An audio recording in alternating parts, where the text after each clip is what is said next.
Week 12 in the books, Lions fans. What a soul-sucking loss. And what happened? We're going to kick it around. They can't stop the run. They let a third-string quarterback do this to us again. Let's kick it around with my bros. Let's hit it.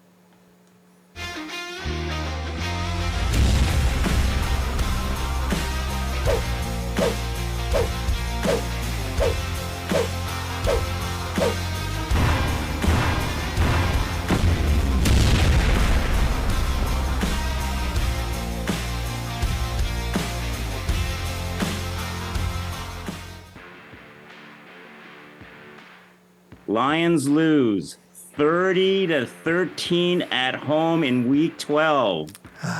Roland and I were in the stands. Unbelievable. I said in the intro, it seemed like my soul was being sucked out of my body. Yeah. And I just saw this disintegrating balloon in front of me. And I was like speechless. And I usually have the stats up on my phone while watching the game roll in, but yeah. I didn't even need to look at the stats. Yeah, there was no need, yeah. Yes. So I could see James Butler's rushing totals go up. Yeah.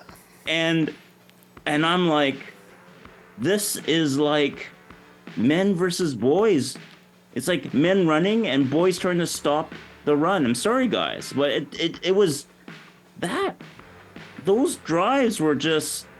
Those holes are huge. They were. Roland, what do you think? High level. Yeah, you said it. I have two words: embarrassing and pathetic. This game. My brother and my nephews and my son, we occupied the whole row. We were looking forward to having a fun game, but it did not turn out to be. And who would expect, 2 weeks in a row to a third string quarterback? We didn't see this in the game, but I rewatched the TSN feed, and they were actually one of the announcers was predicting a BC win, and the other said, are you sure? And he even went so far to say that even if Hamilton gets 6 interceptions, BC is still going to win because we were that much better. Oh, man. But then at the end of the game, he had to eat his words, and he actually said, BC, you are no longer an elite team. Wow. Because they said, they were putting Winnipeg, Toronto, and BC in one category and everyone else in another. But that's not the case anymore. And I agree, as you said, Arthur. And come on, Lions, you can do better than this. I'm speaking to you, the Lions players, because a lot of you made individual mistakes, and I think you know that. You know the mistakes that you made. Whether it's catchable balls that were dropped, whether it was passes that were not accurate, whether it's missed tackles, whether it was being out physical on both the O-line and the D-line. You know what it is, but you're better than that. We've seen you play the first few games in the season. We know that you're better than this. So, I hope that we can turn it around, because I thought last week with Saskatchewan was a blip, but 2 weeks in a row, it's not a blip anymore, and that's a trend, and it's very worrisome. We know what a trend is, Roland? Losing 3 of the last 4 games. Yeah. That's a bad trend. My brother Greg would, go on about one game, and I'm always the big picture guy. But my big picture, I was like looking the first 3 games of the season, Lions won 3 games. But since then, they're 4-4. Yeah. But then if you look in that 4-4, they're actually 3 losses in the last 4 games. Yeah. So they got to turn this around. There's something has gone wrong. Yes. We're going to get into this a lot in the Passion Corner. We're going to get into I think there's good leaders in the room. I still believe there's good leaders, starting with Vernon Adams. I think he's a good leader. Maybe there's just not enough leaders. Yeah. Maybe we lost too many leaders. And maybe this team is still, maybe, initially we thought maybe if this team can host a Western semifinal, give Winnipeg a good run, just like last year. They needed another year of maturation before next year the Lions host a Grey Cup. That's their year to go for it. That's their year to excel. Yeah. And maybe the first handful of games, 3 games this year, thought, well, maybe the Lions have arrived.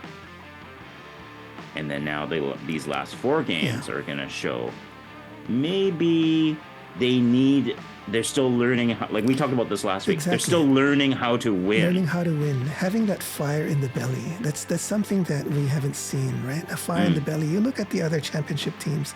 Winnipeg, I always use them as an example, but Toronto now this year too.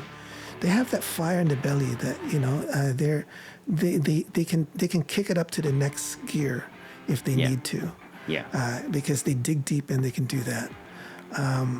But that's not something that we've really seen the Lions show. So something they need to develop. I think in the game, it just showed it. Like the Lions were down 14. It was 3rd and 10. Campbell said, "Okay, I'm going to go for it. Whatever." Yeah. I think it was 7 minutes left. Yeah. So Vernon just tries to make something happen, throws an interception to Thurman, right? Yeah. So and then the offense goes to the sidelines. Yeah. They're just all on the bench. Greg is bumping me, goes, "Look at that." Exactly. Yeah. There's you're down. You're not used to down. It's adversity. You're at home. You've always, you're 4-0 at home going into this game. Yeah. I get it. This is something you're not used to. But, hey, it's a CFL. Things can still happen. Exactly. And you can still make things happen. I know so I know it was tough to see. And maybe there's something going on. Maybe there's something there's a flu bug. I have no idea. Yeah. I mean, apart from any of that kind of stuff. Yeah. It just seemed like. But even if there was, championship teams fight through it. Mm-hmm. There was very little fight that I could see. Yeah. So, yeah. That's something that they have to learn as a team. Maybe some individuals have it, but it needs to be contagious. They need to infect the rest of the team and bring that next gear. So anyway, let's take a look at some stats.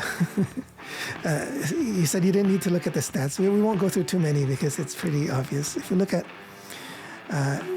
and there's some stuff that is misleading too, right? Oh, and yeah. So overall, net offense, we have 371. Hamilton has 336. Totally misleading. Yeah. But the big stat that jumps out to me was the rushing. They have 132. We have 54. And a lot of that 54 came on the second half. First half, we couldn't establish any run at all.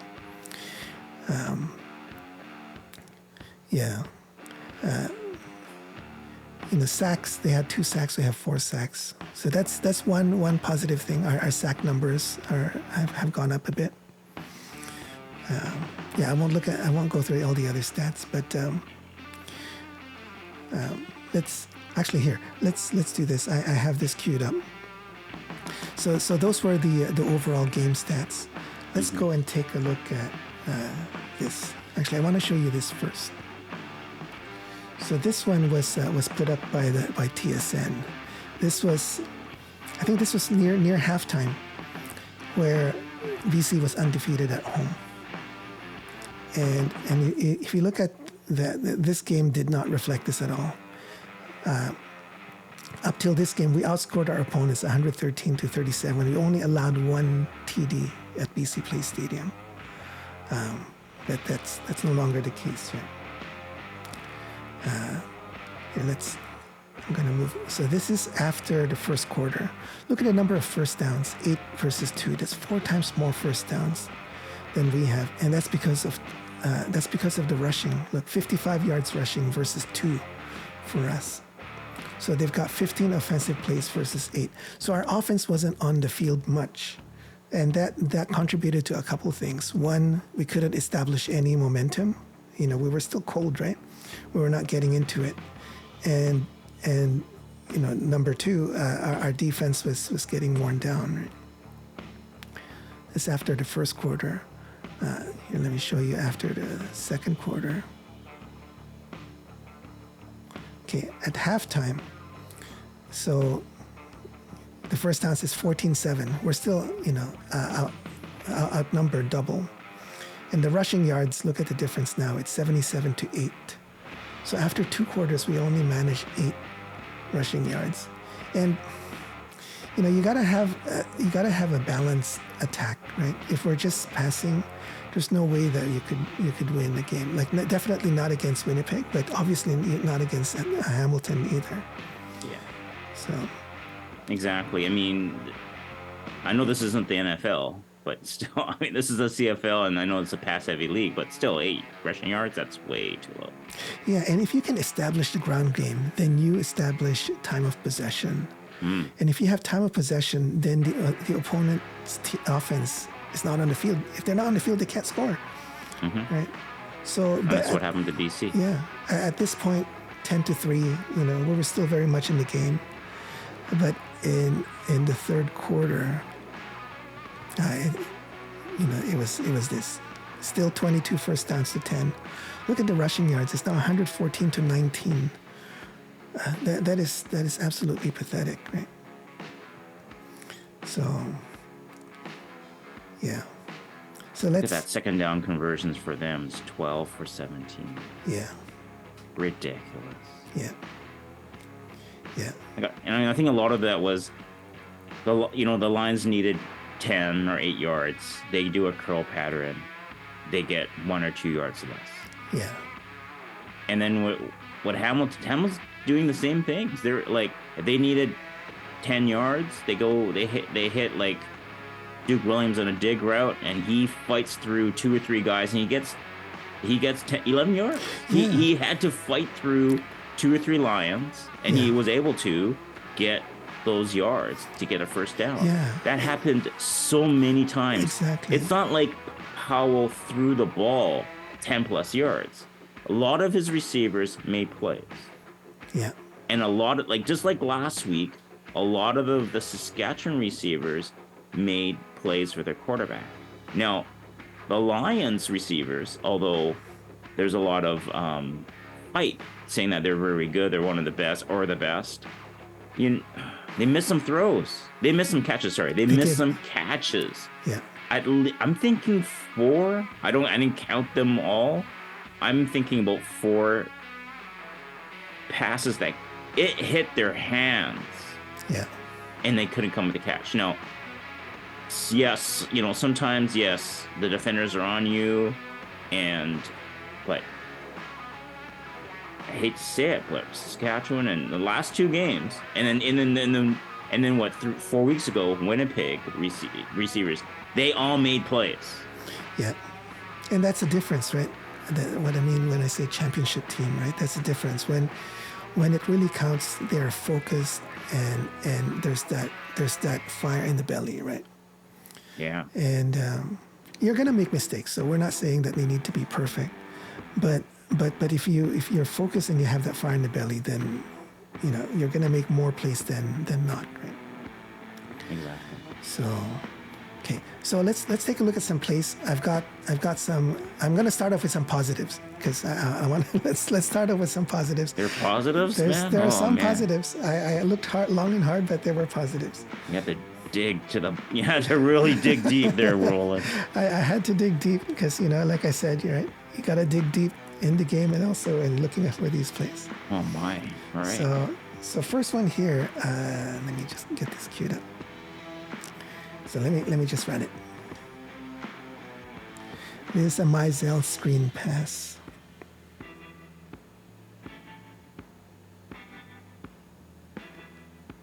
He rallied the ball. So that's nice. Yeah, that's a nice game. So 21 yards. Mm-hmm. Not bad, right? Mm-hmm. What I really liked here we've been harping on this the last how many years that none of our we can't do a screen pass.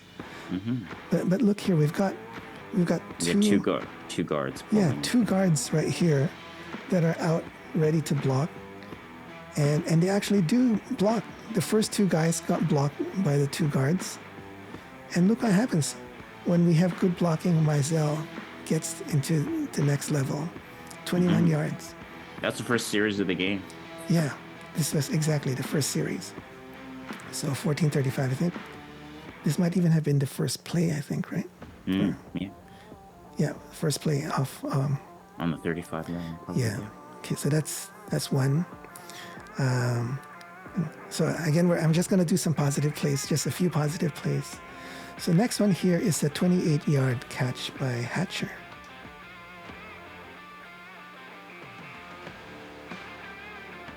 So Adams had time. He was standing up in the pocket, and he found his receiver.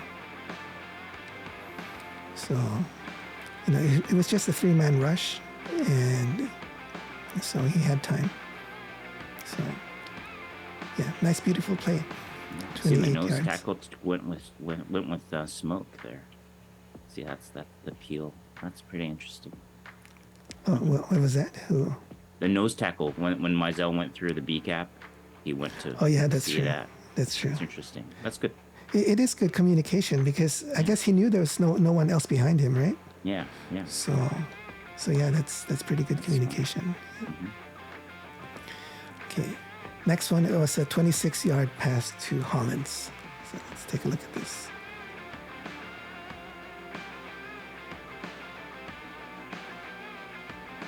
So he shed one block there.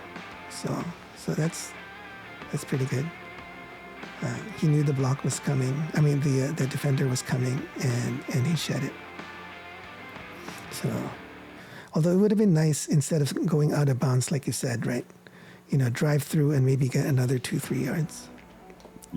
But yeah, I don't know. Our receiver's too small because he's not a big guy, right? Hollins playing the long game. It's a long year. They don't want. There's no need to.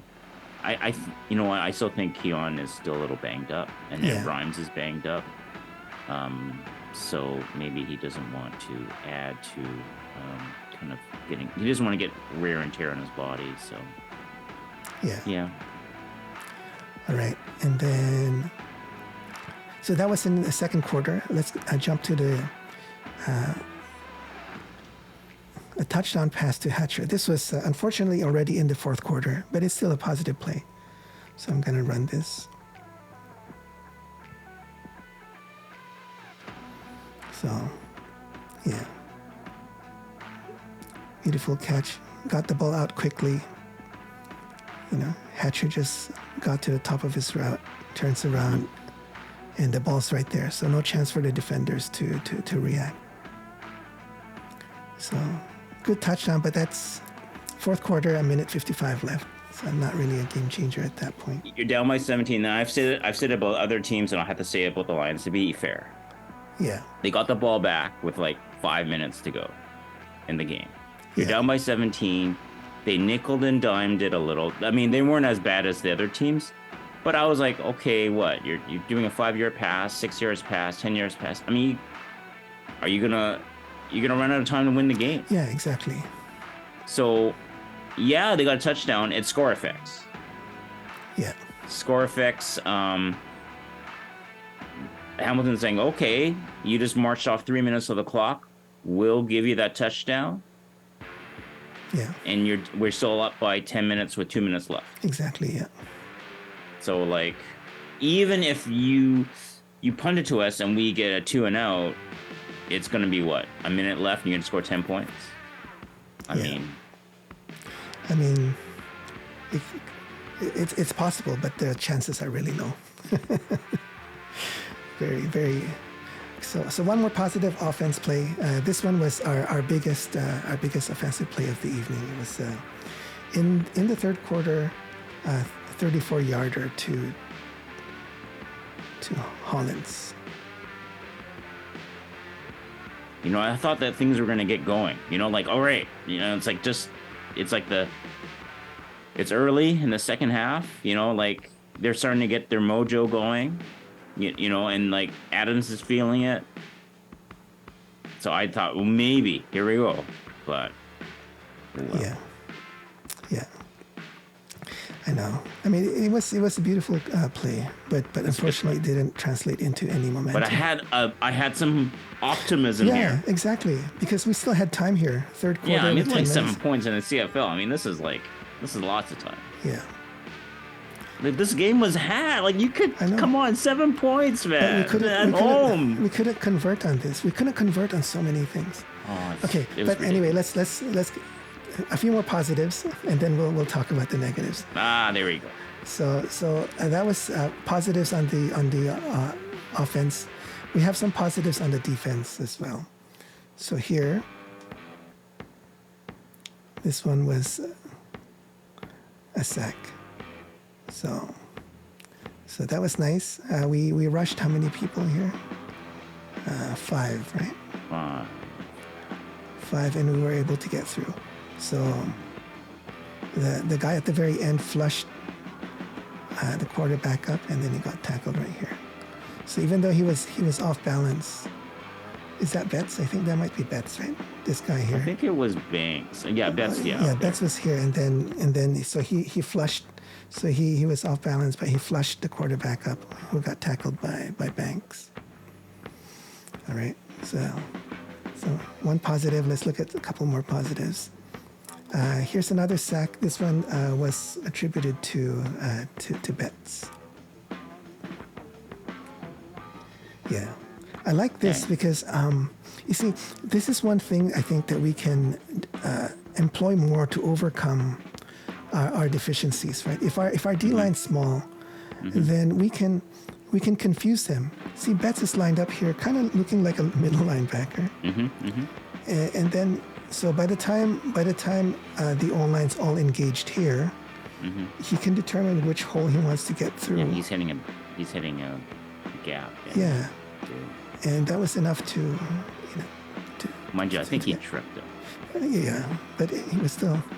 Yeah, I don't know if that's allowed or not, but maybe the official missed it, or maybe it's allowed. But I've seen someone trip up Vernon Adams before, and I was wondering in a previous game, and I was wondering if that was a penalty. But it was not. It was not like an intentional trip. Like their legs kind of hit each other. He was trying to. It's kind of like an accidental pass interference. Yeah, I think so. So we can talk about that later. That's what I would call it. Accidental pass interference. All right. I've never heard of that. I've never heard of that call before. Okay, we'll take a look at it later.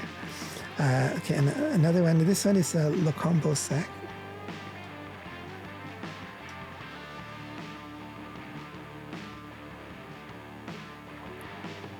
Yeah. So again, it was a delayed blitz. He came in later. And yeah, got him.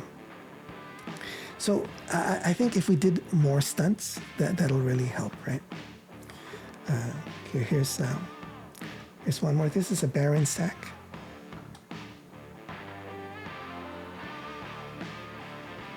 Yeah.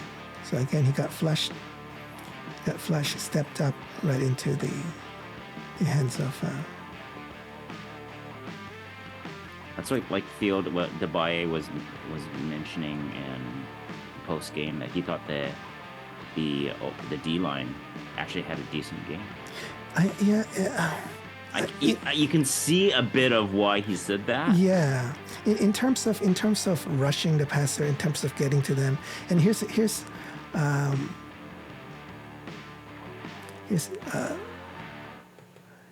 but in terms of allowing the rush, like allowing the runs, I think they had a really bad game. So, so they need to be able to do both, right? Mm-hmm. Yeah. Yeah. So. Agreed. Here's another one here. This one is on. This one is a run play. Oops. And you see how Betts got into the backfield, and it wasn't a tackle behind the line of scrimmage because Butler's legs was able to keep him driving forward. But Betts was in the backfield. No, they let him go. They actually no one stopped him, so he came in untouched. It's weird. I mean, it looks like Butler's way too far. I mean, I know that's their formation and he was there on purpose, but like he was. But you know what? Even though he had contact, 2.5 yards behind the line of scrimmage. I know he still got another 4. He still got a yard. That's ridiculous. More. He got 4 yards. Contact was here. Oh man. So contact was here, and he got tackled here.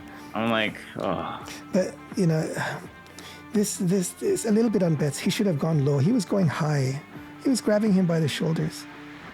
So he needs to go low there. Because by going high, he was still Butler was still able to keep his legs driving. But if he went low, then he could have wrapped up his legs and he would have fallen right there. Mm-hmm. Okay, so even though that was not a loss, I still think it's a good play in the sense that he was able to get into the backfield. Mm-hmm. Okay, one more defensive positive play. So much positives here, bro. Well, I had to dig deep. I love it. But this one was this one was a loss. A lot of this stuff happened in the second half. No, I think the run defense was much better. It couldn't have gotten any worse. But in the second half, you got to give them credit. They came out and made adjustments. But Hamilton made adjustments and still put up points in the second half. Yeah.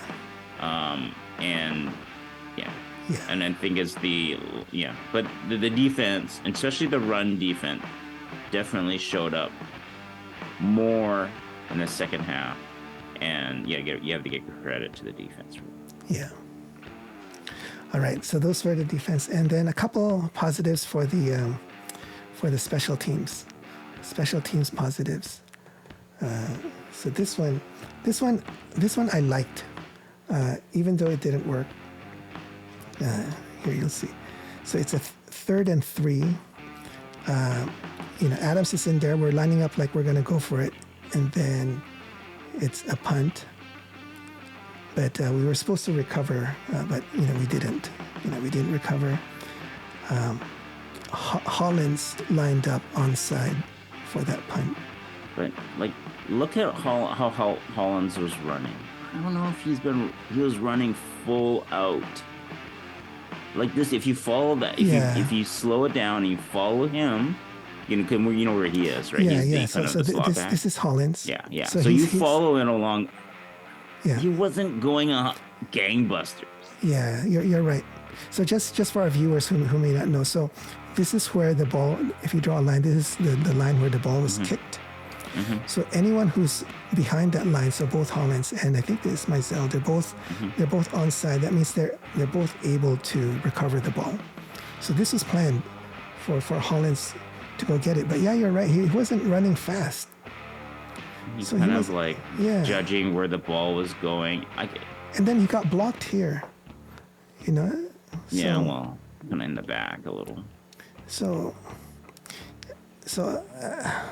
I'm not sure. Yeah. So I'm, if there's any criticism, was maybe if Vern kicked the ball here instead of so far away, and if Hollins ran faster, he could have recovered it. Then we would have retained possession. You might as well go for it. Do a pass pattern. Yeah. Do play action. Do a pass pattern. Do a curl or a seam or like a small dig route. I mean, but do a screen pass. I mean, I think 3 yards. I mean, you're at midfield. It is. I hear you, but I still do like it because number one, it's creative. Number two, it's they're off guard, right? Because the way we're lining up here, that's what they're thinking. We're going to go for it for a short pass, maybe a run. And then when we kick it, they don't have their returner. They're not set up for a punt return. They have their safety. Yeah, back. The safety's there, but he's not normally the returner. Yeah. And they're not set up for a return. And if Hollins had run faster, we might have recovered it. And if we had retained possession, this was only in the first quarter, it might have given us some momentum. Yeah. So I do like the play call. Unfortunately it didn't work, but I mean, if you're punting from midfield, you're hoping to pin him inside the 20, right? yeah. And that's essentially what they did. Yeah. But, with the benefit of maybe you can draw them offside because it's a 3rd and 3, right? Yeah. And right now that's like 8 seconds left in the play clock. Maybe Adams is just trying to like change his cadence and trying to draw him offside. And then you have the benefit of, okay, well, if I can't draw him offside, then maybe depending on defense, because Werner can always call an audible, right? Depending on the defense they have. Yeah. He can call an audible and then actually run a pattern. Yeah. Run a play. But if not, then hey, they're still inside their 20. That's okay. And I think that's what happened. So yeah, I agree with you. It's unique and it's something they can work on. But to me, 3rd and 3, midfield, if you want to go for it, just go for it. But I see the reasoning to go to just do that kind of onside. And sometimes when you do these trick plays and it works, it fires up the team, right? Oh yeah, 100%. So, in this case it didn't work, but if it did, who knows, right? Okay, one more on special teams. This was a punt that almost got blocked. So we were pretty close.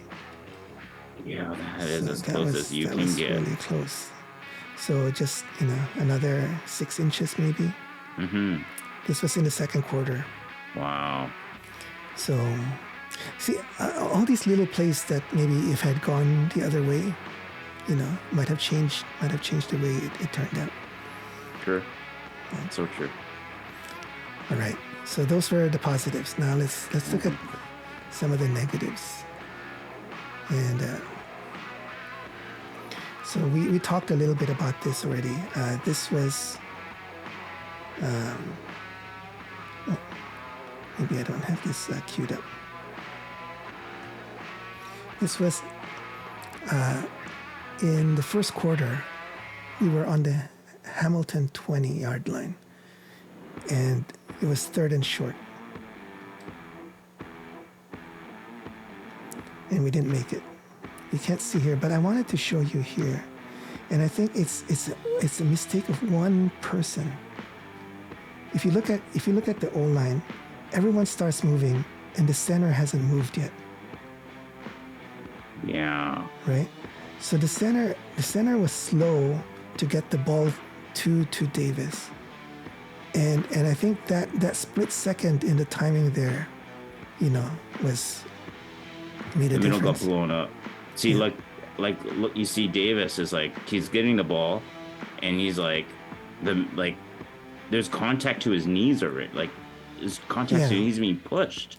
Yeah. So this guy here is doing exactly what we're taught to do. Go low, right? You go low, then this guy here can't do anything. He's basically taken out, right?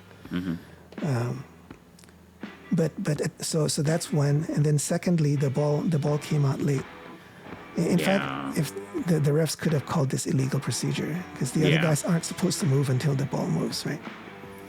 So for whatever reason, the center was just a little bit slow because, for everyone to move, that means Davis must have already, made the call, right? So that one little mistake cost us that drive, right? Well, it's the first drive of the game. They're in the red zone. Typically Lions score at home on their first or second drive. Exactly. And you come away with zip. Oh, that's terrible. Yeah. I absolutely got blown up. I was amazed. Like, what happened? I know. 3rd and inches. Yeah. So if I'm gonna lay blame, I'm gonna lay blame on the center here. He wasn't ready. So that was that. Then later on in the second quarter, we have another short yardage situation. So 2nd and 1, we go for a short yardage and we don't make it. We had to go into 3rd and 1, and we did make the 3rd and 1, but again, 2nd and 1, why can't we make that? Right? Wow, look at that. So again, look, similar to the previous one. See this guy here?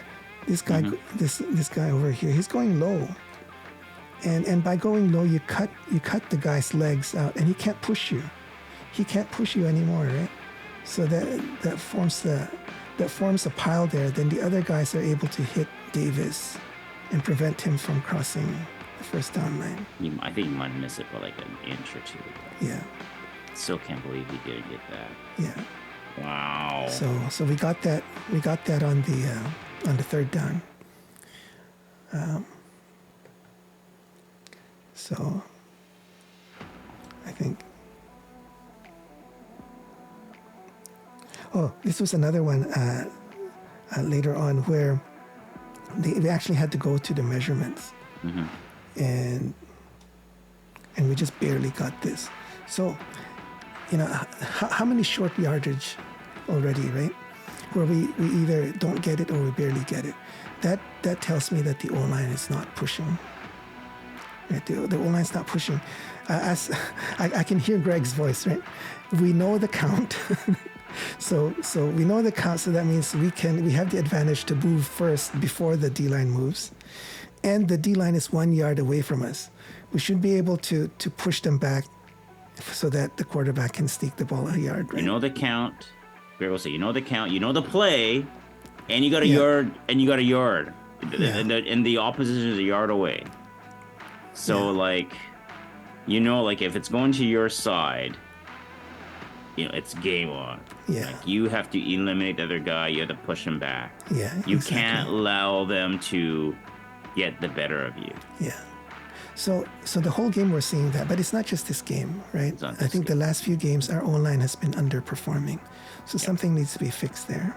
And we'll get to more on that in the passion. Yeah. Little foreshadowing. A little foreshadowing. Okay, next one here. This was an incomplete to Whitehead. And I wanted to get your thoughts here. So it was just a little bit off there. Could he have still caught that? Maybe, right? That is you know what? 2nd down and 3. Like is that McKinnis, like the middle receiver on the top there? Yeah, there were 2 other receivers there, so he could have gone to any one of these 3. All That's 3 a of them. bad throw. I know there's the end crashing on him is a bit free, but yeah, it's a bad throw. Yeah. So all 3 of those.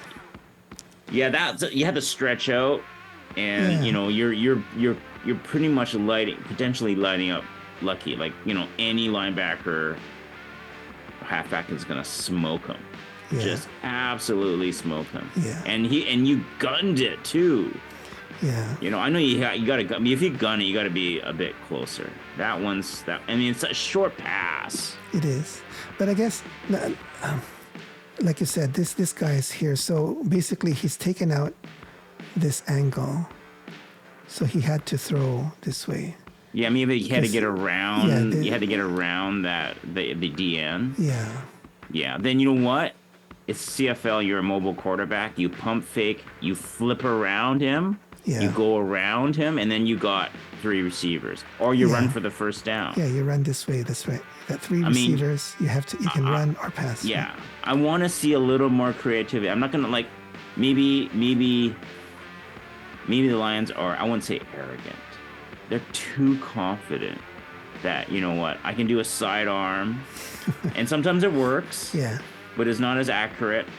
And sometimes I'm just going to throw it in the general vicinity of these receivers, and they'll make the catch. Yeah. But you know what? They're not coming up with all of the big catches. Yeah. I think in the early part of this year, they were coming up with all the big catches. Exactly. And now there's a slight slip, or a slip, not even slight. Yeah, right. Like even here, even though it was not the best throw, Lucky could have caught that too. We've seen him catch that. Yeah. We've seen the other receivers catch that. Now, the throw, I would say 60% bad throw, 40% maybe lucky should have had. Yeah. Maybe 65% bad throw. But as a professional, and as the receivers will say, if I can get both hands on it, I should make the catch. Yeah. See, that's why this is on the first quarter, and that's why we had so few plays, because we were getting snuffed out. Right? Yeah, I mean, it's 2nd and 3. Yeah. Come on. And like Hamilton was converting on all these 2nd and 13s. Yeah, with a third string quarterback. And we could not. I mean, yeah, is Rhymes that big of a loss? He's not, because we've seen in other games where he didn't play that we were okay. We were just not prepared coming into this first quarter for whatever reason. I don't know if it's mental or what. But you know, in this scenario, like I think that middle receiver might be McInnes. You're just standing there. No one's there. How about you help your quarterback out and come back to the 55-yard line? Give him an option. See, because the end comes in, he's free. Yeah. Give him an option. Go back to the 55-yard line. If he can't see you can't see him, he can't see you. Yeah. And you know he's a right-handed quarterback, and you know the end's crashing in on him. Give him an option. Yeah. I know the play is just go there and then Vernon will get it to you. But you know what? Sometimes as a receiver, maybe you can help out. Yeah. But then I would say most of that is Vernon needs a pump fake, dipsy duel, go around the end, and then he could potentially just run for the first down. Yeah. I don't get why, now that we're looking at this, you see the left tackle here. Mm-hmm. He lets him go. He just goes this way. He crashed down. Yeah, Yeah, he lets the right end. And then they're faking a run play to Mizell to the right. Oh, okay. That was a play action. This is what we want. Yeah. Because then that's why you let him go. Yeah. So you let him go. The linebackers go to him, right? Okay. So and that frees up Lucky. You see, right there is where you need to throw the ball. Like, how much more free? You want to get the first down, right? Yeah. It's like right when Mizell takes off, McInnes is already open. Yeah. Like, I don't get it. Like, right here, Yeah, you're right. you shoot. Right McInnes- there, you throw. Yeah. McInnes Like, is already looking at him. you know you're not going to give it unless it's a run-pass option. But, you know, the way the defense was configured, I don't think you were going to give it to Mizell. So right away, you just throw it. I don't get it. Yeah. Even I think it's Hatcher in the sideline, he's open. But If you've Hatcher's done not, it. he's not looking yet. Yeah, but He like hasn't turned everyone his head. should be. This is 2nd and 3. Yeah. Unless you're supposed to go deep. No, he stops there, right? So Yeah. he turns here. I mean, he look at his stop. It was pretty, like, again, he wasn't the prime receiver. Like, or is it? No, it was Holland's up top. You see, he was just gentle jog down. Yeah. What happened to stopping and giving and like turning around? Yeah, exactly. I mean, you just don't know, right? I don't know. To me, Yeah, you got to be ready, even if you're not the primary receiver. You gotta be ready. especially like you know you need the first down, and you just don't know. Maybe the primary receiver that like I don't know like what the progressions are and like and what order part like sequencing Adams is going to look at the different receivers. But Holland's got turned around much earlier than that. Yeah. McInnes was there, but Yeah, McInnes you is don't ready. need to be 6. You don't need to be 3 yards past the first down marker. Especially there's no one on you. Yeah. I don't know. Yeah. I just don't get it. Yeah, you're right. Maybe instead of having all 3 kind of in this level, you could stagger them. One could be here, one could exactly. be there, one could be there. Yeah. I mean, I know Hatcher's blowing through the seam right now, right? Yeah. That's him. Yeah. But then they're probably in a cover 2 or they have a it's Hatcher, safety. yeah. I don't. So, yeah. Okay. They could do better. Venom. I tell you, man. Okay. Next one is another incomplete. This one, I think, it's just Adams not throwing an accurate ball. There was pressure on him. So that one I attribute to pressure to the quarterback. Because look at that. Yeah, he had to, And the and he hand was couldn't up. really finish his follow through because the guy's left this guy's arm hand is is- already up. yeah. Yeah. So question is, I would say, all right, you see this. Why don't you back up? Why don't you run? I know Yeah. he's got the brace on his knee. He has a knee brace on. Yeah. So maybe he's not as mobile. But why don't you run? Yeah. Meisel's kind of leaking out to the left. And you know what? Maybe it was a poor throw because it looked like Hatcher, if you threw it to the first down marker, would have got it. And he would have been the only one who got it. It just wasn't an A throw, but I think it was a lot of pressure. But the thing is, unless, like, I don't know. I think by the time he kind of saw it and he loaded up and then that D lineman was coming at him, I think, you know, like he should have had, like, can maybe judge that a bit better. Yeah. I think there's options. Yeah. But it's easy to say right here and right now. Yeah. You know, I'm a big Vernon Adams fan. Yeah, I am too. And it's easy to say, oh yeah, Meisel to the right. Oh, like what McInnes underneath. And you should have made a better throw or you run. But yeah, I mean, it you know, these things happen very quick. And this is a slow motion replay, right? So this happens pretty quick. Yeah, exactly. But you know what? I think it's 2-on-1. Is it 2-on-1? No, 1-on-1. Yeah, it's 1-on-1. Yeah. Yeah. 1-on-1. Yeah. And the center got eaten up. Yeah. Pitcher got eaten up. Yeah. All right. I'm going to skip through some other plays where, you know, lots of drop passes where our receivers could have made the catch. It was on their hands, but it got dropped. There was a pass that was knocked down. Adams' pass. I don't know if his height has something, you know, is you know, a negative. Here's one that I want to show you, and let's talk about it. This one is it's a deep pass to Hollins. So there were three guys there, and the ball was obviously not not accurate. But if we look at the release here, there was a guy right in front of his face again. Simone and Laurie. Yeah. Nice and if we back up a little bit more, here's Meisel coming out, and he just passes him. He sees him coming. He didn't bump him. Bump him. Like this is what I've said for a few games already. Like, if you're coming out of the backfield as a running back and you see someone crashing down, give him a little bump and then continue on, right?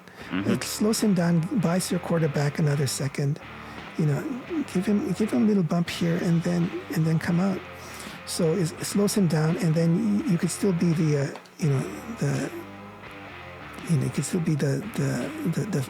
last resort there if nothing happens, right? We've seen Andrew Harris do that so many times when he was with us and when he was with Winnipeg, right? And that's what makes him such a great running back. But I haven't really seen Meisel do that. Is that coaching? Or do the coaches need to tell him to do that? I don't know. You know, maybe they're thinking that, well, obviously, I mean, if he's supposed to bump a rub, then, or pick, then he's not doing it. It's just clear. So maybe they're saying, oh, just get to the flat and give Vernon some options. And maybe, you know, they think Vernon is a dynamic quarterback and he can evade the rush and he's very athletic. So this is part of the game plan. Okay, if someone comes in late, Vernon's got 3 seconds, he can hit the receiver. Yeah. Maybe they're just too confident. Yeah, because he's not the primary target anyway. Yeah. So he'll be like the third, fourth, fifth read. So he can. He's the check down. Yeah, right? he can bump the guy, slow him down. I would agree. And 100%. see now the play gets broken up because of that. I mean, he can't. And you're off your back foot. He's just like he's kind of like Lawrence is trying to figure out, like, you know, do I hit you? Yeah. And then I think that was roughing the passer, right?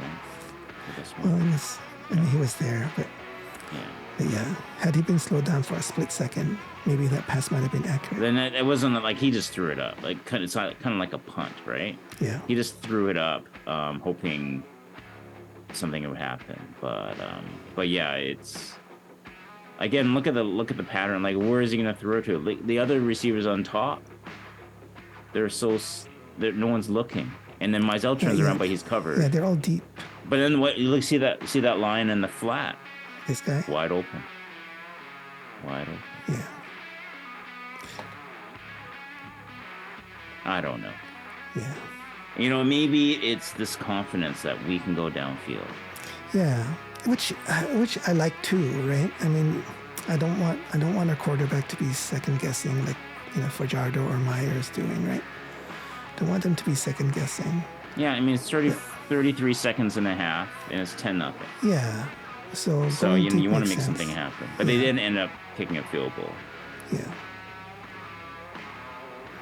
So, yeah, lots more negatives on the offense, but I'm going to switch to... Or actually, there's one that we talked about that I want to... Before we go into the defense, this one here.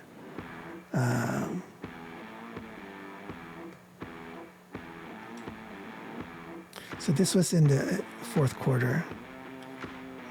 It was called pass interference, and then clearly it was, and then they marched the ball down, and then later on they called it accidental pass interference. Ridiculous.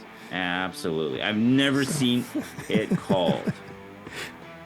And I remember in the game you asked me, and I said, yeah, I think that's accidental, because in the game I thought that it was an accidental contact. He wasn't going for the guy. He was going for the ball. But with looking at the TSN footage now, I think this is not accidental, because look, his hands are now going towards Hollins, and at this point he pushes him. He pushes him right here to go get the ball. Now that that is pass interference. I mean, this is ridiculous. To me, absolutely ridiculous. I mean, we've been like Lions DBs that are going, you know, in coverage. They trip. They cause the receiver to miss the ball. PI. Yeah.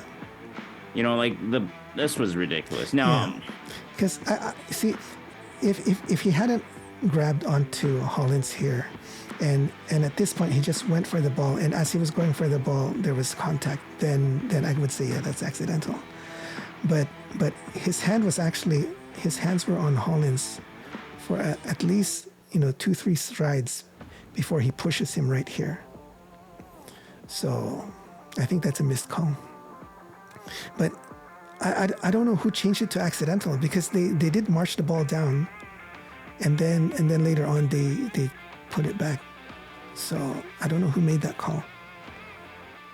You know what I'm gonna say, Roland. As long as BC gets the calls in the playoffs. But this one hurt, because they were only down by 14, and they would have been in the red zone. Yeah. But instead, BC goes for it the next down, and it's 3rd and 10. They still win. Well, eventually, this penalty gave them 10 yards, but then the drive kind of stalled after this. Yeah. So it seemed like the game, because it was like bams through into an interception, and then they got the field goal, and then they're down by 17. So this was kind of it. Yeah. I mean, to be honest, we shouldn't be in this position at this point in the game. Of course. And that's the thing, right? But, yeah. You should be up 10, 17 points. Yeah. But, well, whatever. Okay. So I'm going to skip through some plays. I'll show you a number of plays quickly, one after the other. And this basically just illustrates how they were able to run the ball down our gut. Oh no, this is like a nightmare. I know, it is a nightmare. Oh my goodness, look at that. Yeah. Palatic. Yeah. Missed him. Just completely down our gut. I mean, a lot of the times Palatic was blocked by an O-lineman, but that one. Yeah. Here's another JB one. just blew right by him. I mean, I like Butler when he was with us. Oh my goodness. I mean, look at that. Sales just kind of bumped his shoulder into him. You're not gonna stop a guy by just doing a glancing blow like that, right? I don't know if Sales is completely healthy. I know TJ's had some treatment too, so. Yeah. Yeah, there's, So. This is tough to see. Yeah, here. Oh, this one kills me. They did get Direct the snap. touchdown, Yeah. but even if they didn't, we were called for offside here. Yeah. And look, like we've got a giant white line here, a giant white line, and their hands are like over the line. Like I don't get it.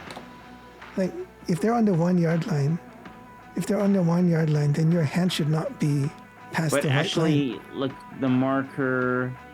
I mean, is it the 1 yard line and the 1 and 1 inch yard? Well, it's because he lifted the ball. Yeah. He lifted the ball. If the ball's lying down, then it'll be touching. You can see But here. look at the second. Yeah, that marker isn't like is it right in the middle of the 1 yard line? Well, Yeah, I I think think- it is. I think it yeah. is. Yeah. So yeah, you're right. You're right. I mean, they shouldn't be on anything green. That's yeah, for sure. exactly. It's like it's so clear.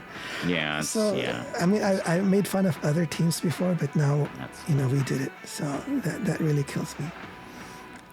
I mean, they still got the touchdown, but if they didn't, that would have wiped out, anything that we would have done, right? So And that hand, it doesn't really matter in their because they take the handle and they launch, right? Yeah. I don't think that hand on the field doesn't really matter. yeah, and there's It two could, of them. it could yeah. It's not just one guy. There's two guys. It's So- ridiculous. Absolutely. It's just, they're sloppy. And then, they were sloppy against Saskatchewan. And then the sloppy, stupid errors went to another lower level Yeah, this week. yeah. Because I mean, at this least with is Saskatchewan, we were able to fight back. We just ran out of time. Yeah. So we should have fought exactly. back earlier. But at least there was an effort to fight back. Here, we couldn't. We could have played another 24 hours, Roland, and there's no way they would have won that game. Yeah, Absolutely. This is, yeah. yeah. Okay, so it's painful, but a few more just to show how dominant the running game was. Right? Oh, Look at the hole there. He's gone 14 yards before first contact. 14 yards before first contact. But look at the the O line is already in the second layer, taking on linebackers. Yes. And it was just bad because Emoji was going up on our left, right? Yeah. You see Emoji coming in, and then JB goes to the left. Yeah. So His this left is Mojé. to our right, and if Emoji went to the right side, I mean Yeah. to our right, you would have at least met him. If Mojé went this way. Yeah, you would Yeah. have met him. But then you're doing kind of like a run stopping blitz. Yeah. Then everyone else on the other side needs to do Exactly. their So job. you cover your gap. He's covering this gap here. Someone else needs to cover that gap. So But- one on one, and they got outmanned there. Yeah. Because everyone, but the thing is, okay, even if you're outmanned, someone's got to make a play, and Yeah. someone's got to make a play. And I think there's one D lineman that actually got away from their block. Yeah. But He goes and just misses JB. Yeah. There's no contact at all. Yeah, I'm like, what? And then they got two O linemen in the second layer. Exactly. But That was just too easy, man. but JB, I didn't think it was that. Was he that fast with us? he what? He. I mean, yeah. He was. I mean, he was not as good as Harris, right? Mm-hmm. But he was still able to blow, to blow things up, right? But Brother. Like what Farhan was saying, is our D line just too light? That they're being manhandled by these heavier guys, right? Because that's in this play they're basically manhandled, right? And then our linebackers aren't punishing big linebackers either, right? Yeah. They're more the speed type. That Yeah. might be a hold there, but oh well. So They're not going to call that on BC. I mean, they're not going to give BC an easy call like that. yeah, I think inside they don't call the insides. Mm-hmm. So if the hands are inside the shoulders, they're not gonna call that. It's only if it's outside the shoulder then they'll call I it. see. So, But yeah, someone's got to make a play there. I mean, yeah, you're being blocked up and against an O lineman, but someone's got to make a play, yeah, right? I mean, it's not like football isn't like okay, a free guy can only make a play. That's Someone's right. got to make a play. Yeah, I mean, that guy on the floor, I think it might be. this guy.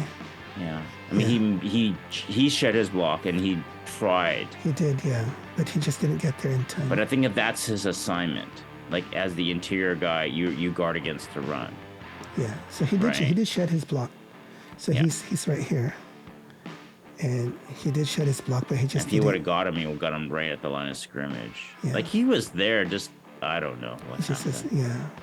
Well, Butler was already running full speed at that point. But yeah, untouched for 15, 16 yards. And that's not okay. That's not the worst play. There's this one they even got more yards than this one. This was a 20-yard rush.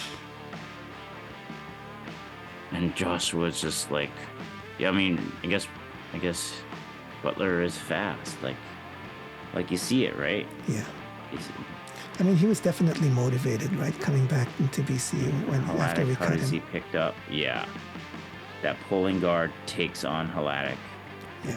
And Woods is slow because Woods is like okay, making sure that Butler cuts up inside, like he's preventing him going outside, right? Yeah. So Butler's smart, does the cut, and Josh was just too slow to come back in. Yeah. And Haladic is taken out, and you see like the other linebacker is taken by another O lineman. Yeah.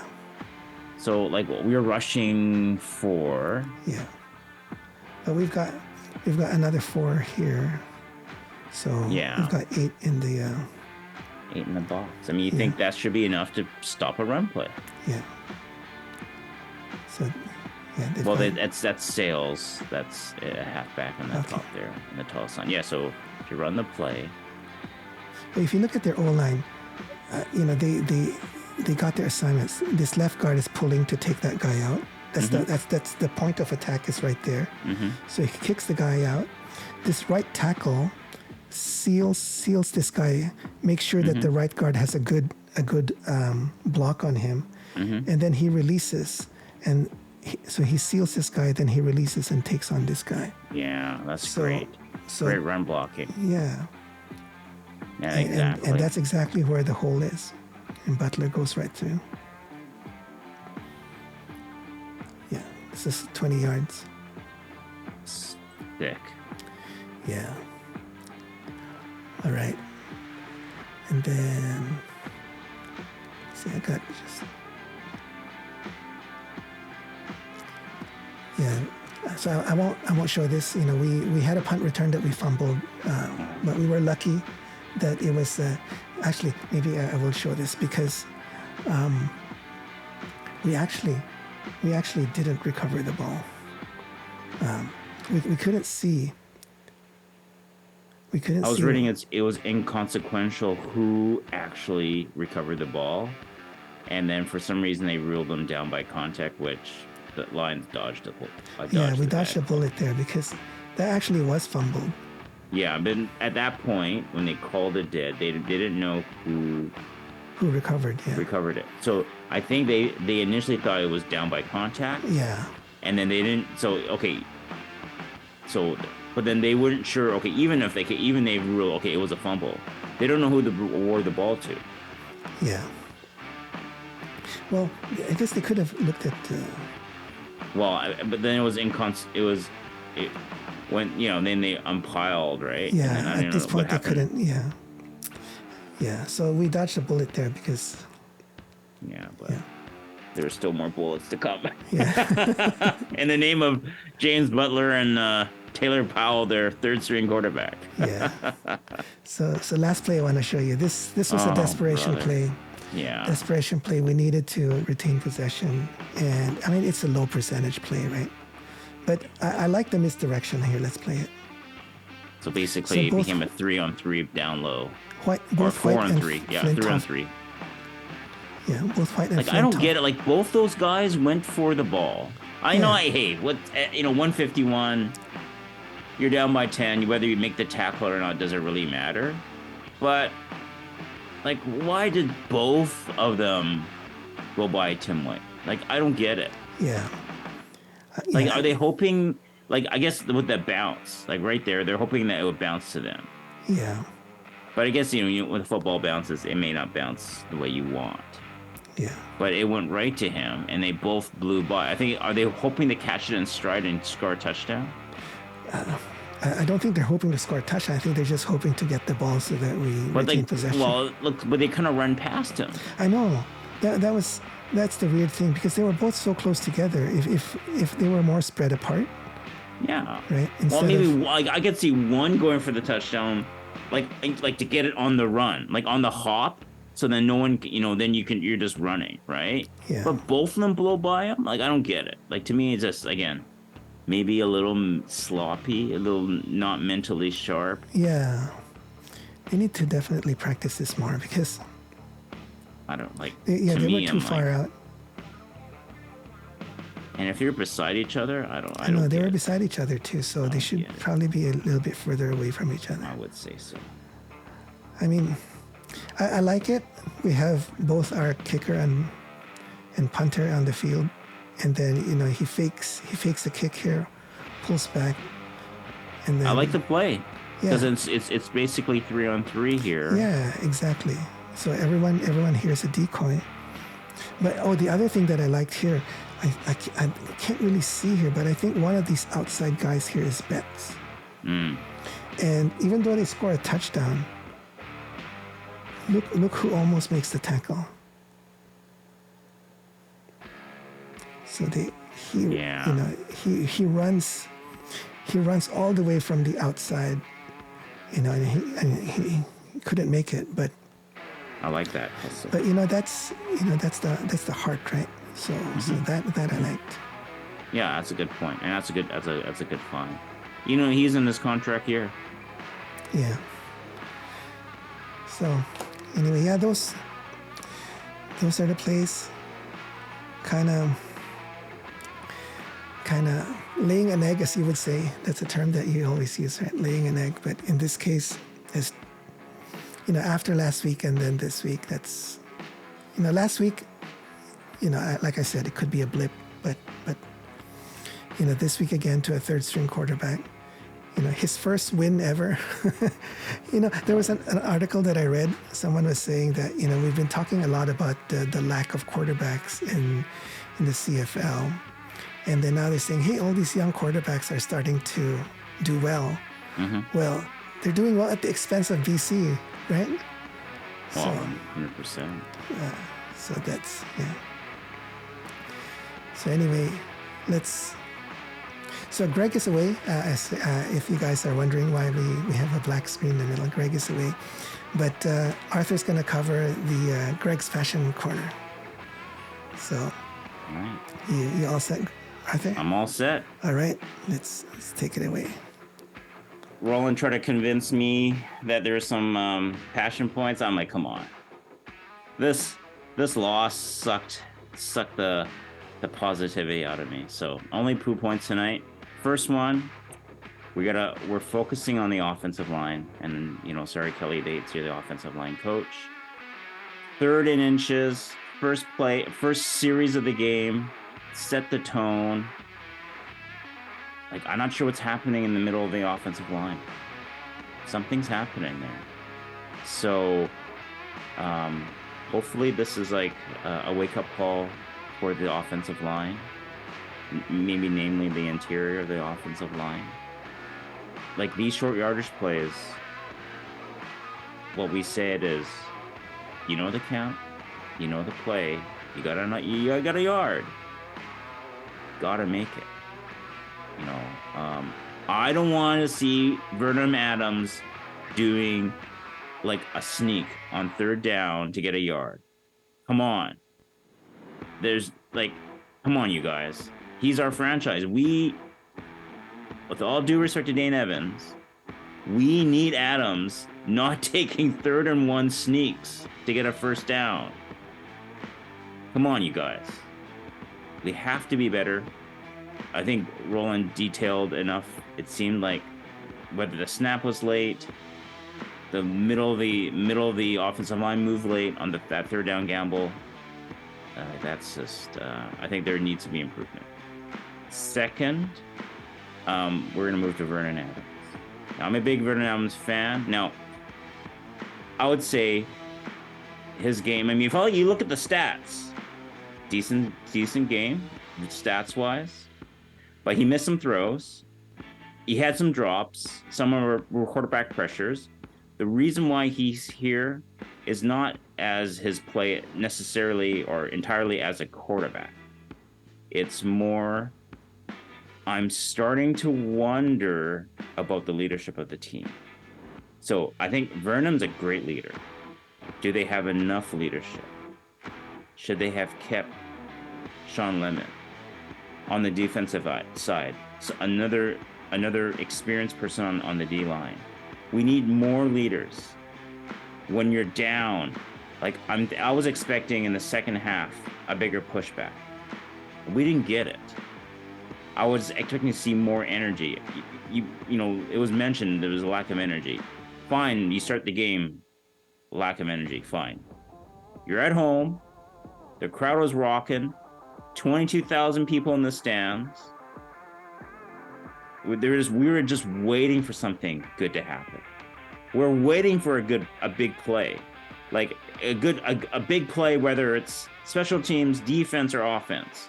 We didn't get a good play. We didn't get a takeaway. Like nothing. It was like hardly anything was happening.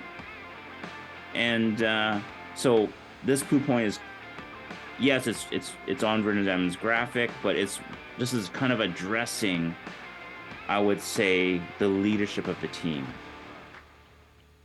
And we can go into like some dishonorable mentions. I'm gonna mention like Mizell, the running back. I think Roland had it up and then replay. Like he could have. I think the blocking is a concern. I mean, pass protection, plays a small part of it, and I think that, you know, I think he can. I know he's a rookie and he's only played like 5-6 games.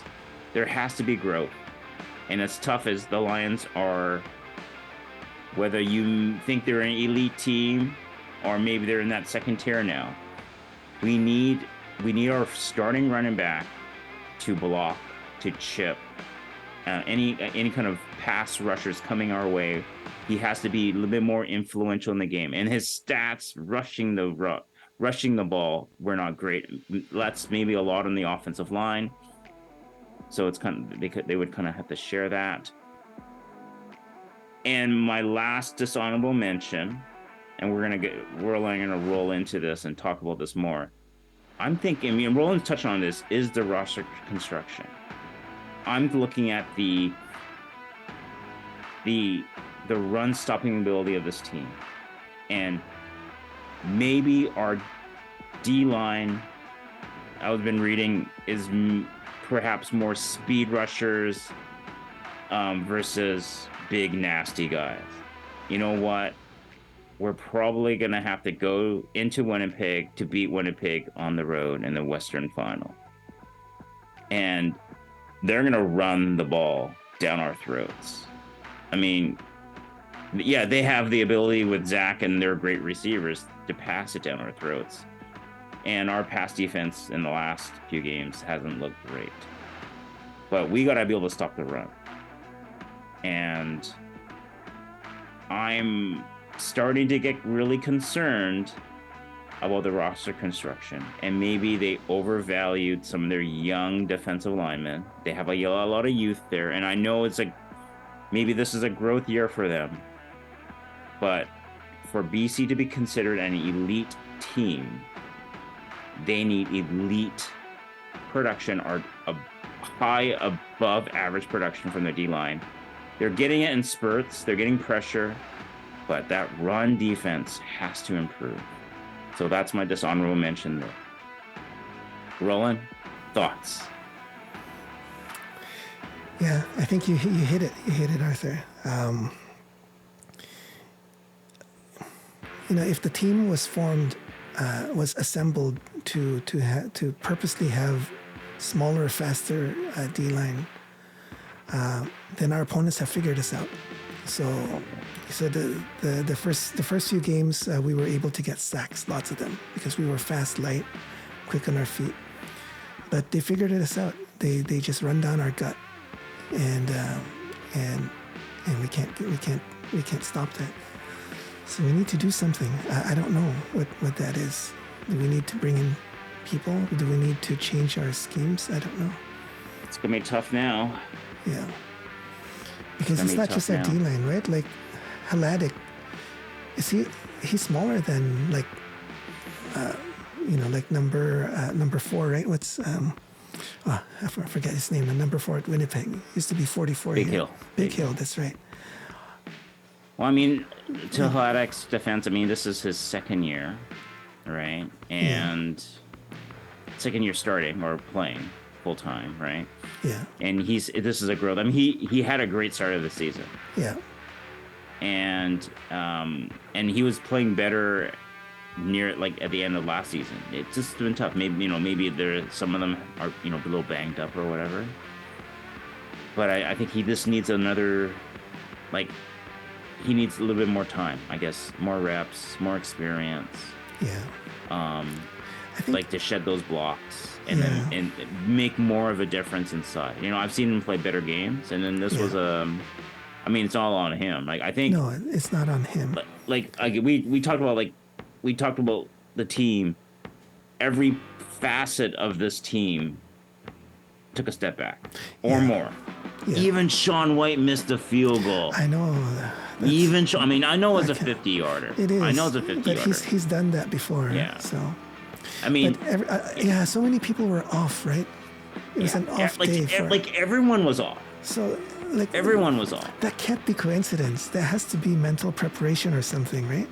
Well, then that's why we have, Vernon Adams as a figurehead for the leadership of this team. Yeah. Like, something had to happen. We won't even get into the antics on the side where, after, like, Cotoy missed that pass. Yeah. Like, Hollins ripped his helmet off and threw it into the sideline, right? And so, like, Adams had to, like, go and tell Hollins, hey, we need you. And, okay. like, I didn't see that one. Yeah, so, and we were at practice. After a missed catch, or what was it? Was this the after Cotoy fumble? Cotoy missed that, he was wide open, and it kind of went through his hands. It was not the fumble, and right? It was, no, it wasn't the fumble. That was, that's another one we have to. I think it was, in that pattern, or in that play, Hollins and Cotoy were both open. Yeah. Adams decided to throw it to Cotoy. He might have gunned it, but it was like one of those passes, and it went straight through his hands. Yeah. Catchable on a second down, it's just like, and the whole game was like that, right? Yeah. Like, just a lot of, like, short passes that weren't there. And yeah, that's what I mean, right? All these players having an off day, not making catches that they normally would. Even Hatcher missed one. Yeah. Like, they all took turns. They all did. McInnes missed, like, every single one. Yeah, McInnes had a nice couple catches and nice drops. And then what I like, okay, Cotoy had that pass, and then he was fighting for extra yards, fumbles. Yeah. And then the next offensive play, Adams hits Cotoy in the flat to give him some confidence. Yeah, and that's leadership. That's leadership, but they need more of it. They need some raw leaders. Like we talked to Vernon. He's kind of like, he's mellow. He is mellow. Like, he's a mellow guy. It's just if you're going through a crisis, he's the guy you talk to. Like, he calms things down. Yeah. Hey, we need you. Sometimes, we need different types of leaders. I mean, you talked about it before, Roland. We want intensity. Yes. We want that fire in the belly. Yeah. So sometimes, you know what? You need different people. You need dancers, you need singers, and sometimes you need bullies. Yeah. When we had Lule and Harris, I think, was the one who was the rah-rah one. Yeah. You could see him going up and down and getting everyone, fired up. Mm-hmm. Right. And Lule did that too, but not to the same extent as Harris. But yeah, you're right. We don't have anyone that I see going up and down the bench, firing people up. I mean, like, you were saying we're at the practice, right? At the practice, we saw a few people with a huge personality, like Hollins, for example, right? Could he develop into that? maybe. His second-year player. Yeah. I mean, like, again, he's a second-year player. But anyone can fire people up, right? You got to get people to believe, right? Like that's why Winnipeg is so good, because they believe. It doesn't matter what the score is, they believe, right? The leadership on that team compared to the Lions is vastly different. They have a lot more experience. That's why they're on potentially the downside, but there's maybe still the team to beat. Yeah. We'll see when they play Toronto later on this year. Yeah. But they have lots of leadership. They have strength where you want it to be. And they have experience, and they have a winning culture. Yeah. Still a lot of things for the Lions to learn and to achieve. Yeah. And I talked about this earlier. They kind of need a win with adversity. Yeah, exactly. Because that like, one thing I liked about the Saskatchewan game was that they were able to fight back. Not enough, and not a little bit too late, so they ran out of time. So they didn't get a win, but at least they showed that they were able to fight back. But this week's loss was a lot worse because there was no fight back. Right?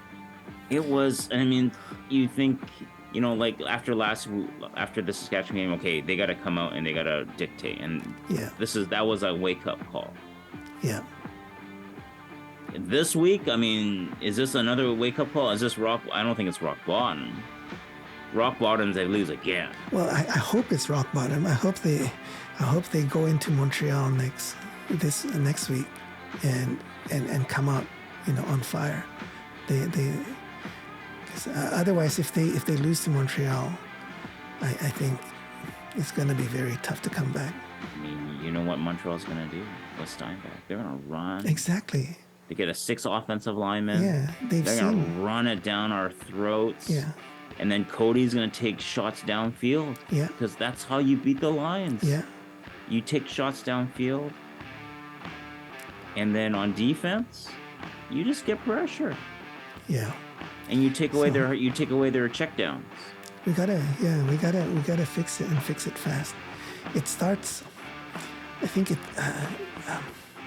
it really starts on the O-line. The O-line needs to take it up.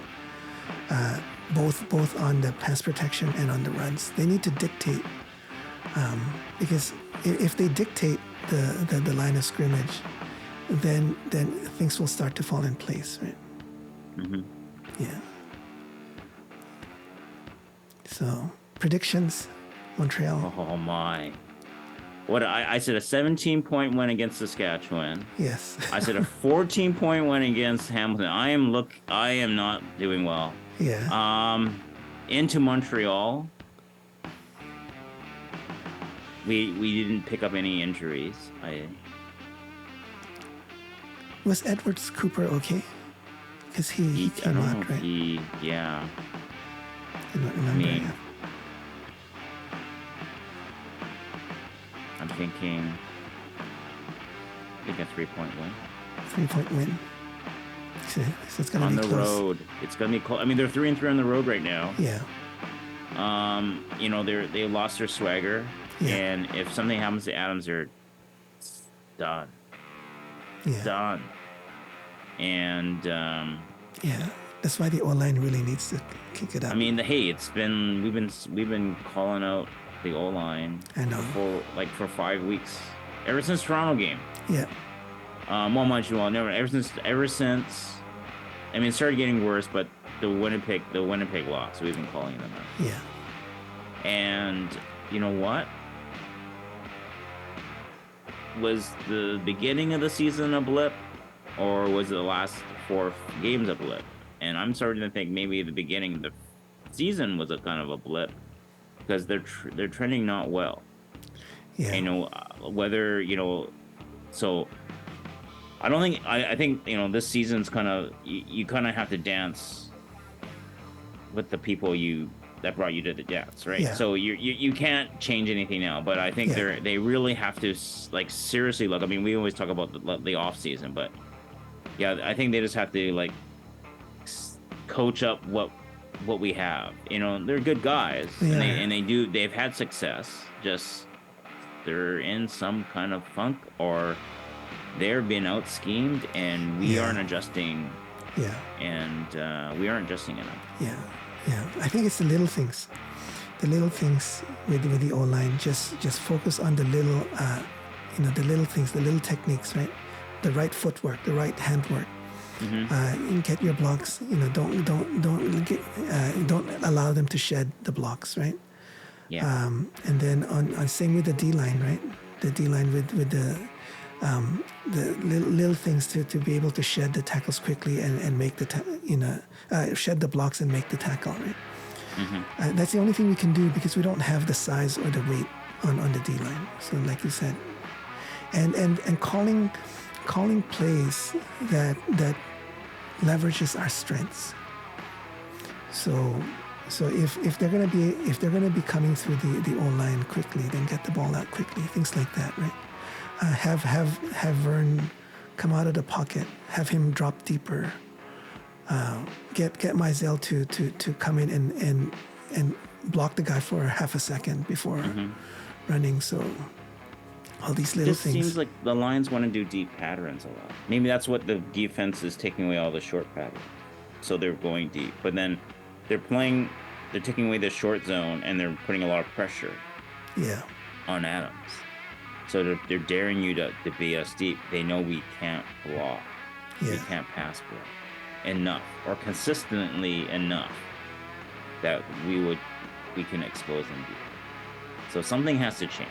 Yeah. The defense are going to keep doing that. So what are you going to do? Either you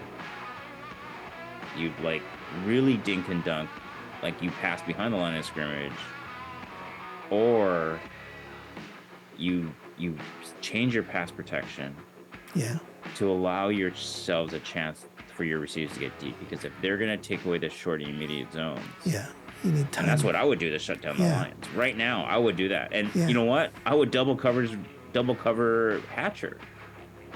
Because there seems to be some kind of tunnel vision happening here. Yeah. Well, Hollins has been getting the ball now too. But Hatcher is still the primary target. Yeah. So, I any kind of a critical second down, I'm keying on Hatcher. Yeah. And until Rhymes is back in the lineup. And maybe do what some of our opponents are doing. Bring in a tight end, have 6 guys on the line. Put our fullback in, Mackey. We haven't used him that much, right? Have him come in as a tight end, do a lot of blocks, but sometimes he can go out and take a short pass too, or even give him the ball. So things to change it up because I think we did well. You asked if there was a blip at the beginning. I think we did well at the beginning because teams did not know how to play us. But then once they figured us out, we haven't adjusted, right? I said that already, right? So now we got to change. Yeah, we're predictable. Your prediction for the game, sir. Oh, my prediction. My predictions are even worse than yours, and none of them. Oh no! But let me think. So I think Betts is, he's still motoring. So my money's still on him to get at least 1 sack this game.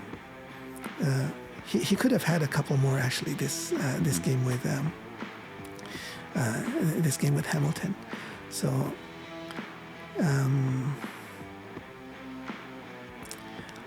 I'm gonna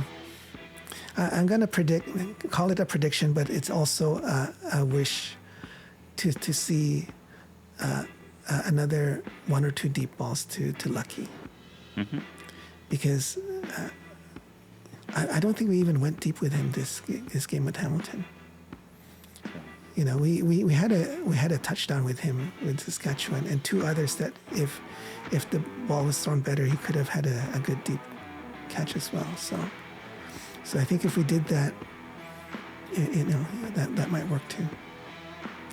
3 points, you said. I think that sounds realistic. 3 points. I'm hoping it would be more, but if we start out strong, if we take the lead in the first quarter, then I think it could be a much bigger. It could be like 21-point win or a 3-point win. Yeah. But I'm not going big again. Yeah. I've kind of been stung the last 2 games. So I'm gonna go take the low end. But hey, at this point, a win is a win. I mean, the Knicks, then I mean, it's a bye after this game. Yeah. So I'm sure they want to start the bye with a win versus a 3-game losing streak and losing all these and so they got to right the ship before they go on the bye. So that's the thing. I think they got to go in there thinking this is a must-win game. Exactly. So no more of this. And I don't know if Coach Campbell has something to do with it too. He's so laid back. He's not like he's pushing the guys, right? He just keeps saying, "Oh, just do what you do," But I think they need to push. They need to have a fire lit under them, right? It needs to be a must-win game. To me, it's not the coaches. It's got to be the leadership of the team. Like, it's got to be like a small handful of guys who just say, "Hey, we're not letting this happen." Yeah. Everyone put it all on the line. Yeah. Right? Yeah. Exactly. You can rest in the bye week, give it 110%, then you get 1 week off. Yeah, exactly. And like, I don't know. It's, I mean, these are players, right? I know it's CFL and everything, but if you need the coach to read the riot act for you to get, getting involved in a game, come on. Yeah. It's up on you guys and your core leadership core to do it. But sometimes the coach will read you the riot act. Yeah. But this is football, right? And this is not hockey where you have 3 or 4 games in a week, and you got road trips, and your extended road trips. You're playing a lot. This is like essentially 1 game a week. Yeah. You gotta and this football is a different sport. It's pretty much controlled violence out there. Yeah. Right, and you need that aggression. Exactly. You need that will and firepower to dominate the other side, right? Yeah. Other sports are a little different, right? Yeah. But this is pure mano a mano. I'm gonna push you off. I'm gonna beat you down, and I'm gonna tackle you. Yeah. This is a man. This is a man sport. This is big boy. This is a big boy sport. Exactly. So you need bullies out there. Yeah, every single player needs to be 110% until the whistle. Doesn't matter if you're not the primary target. You run your route as if you are. Mm-hmm. So in case Vern needs to throw it to you, you're ready, right? So like that place that we looked at, right, where you're not even looking back until you're just sauntering over. No, you run it as if you're the primary target, even if you're not. That goes to just the work ethic, right? And I think that's probably why so many people made mistakes, right? If everyone is operating at that level, every single play, it's like this is going to be my play, then the chances of making mistakes would be a lot less, right? Mm-hmm. Not going to be perfect, but at least you're going to be making less mistakes. Exactly. All right, I guess let's leave it at that for the show. So thanks, Arthur. So if you're watching us, thank you for watching us. Please like and subscribe, and leave us your comments. Tell us what you liked, what you didn't like, anything you agree with or disagree with, anything you want us to cover that you don't see us covering. We'd love to hear from you. Love to hear your reaction, comments, any questions, any suggestions. Let us know, and we'll try to incorporate it. All right, awesome. Okay, see you guys next time. All right, have a good. Bye-bye.